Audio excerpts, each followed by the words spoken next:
పెళ్ళిళ్ళు ఎందుకంటే చేసుకోవటం, చక్కగా హాయిగా ఇష్టమైనంత కాలం ఒకరితో ఒకరు జీవించి ఎవరి దానిలో వాళ్ళు పోతే పర్వాలేదు కదా. ఇంకా ఇప్పుడు పెళ్ళిళ్ళు ఎందుకు, వాళ్ళు పెళ్ళిళ్ళు చేసుకొని జీవితాంతం ఒకరితో సంసారం చేసుకుంటూ వాళ్ళ యొక్క భావములు చూసుకుంటూ వాళ్ళకి ఎందుకంటే అవన్నీ కూడా మనకు అని అంటూ ఉంటారు.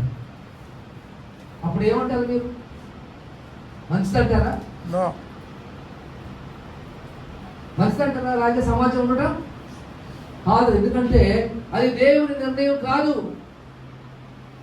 దేవుడు ఎందుకే ఒక నిర్ణయం ముందుగానే చేశాడు ఆదిను.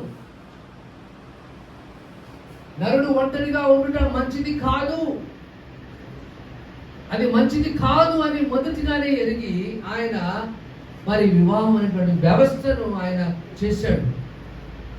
వారు ఒకరితో ఒకరు కలిసి ఉండాలి, మరి వారు కలిసి వాళ్ళు అభివృద్ధి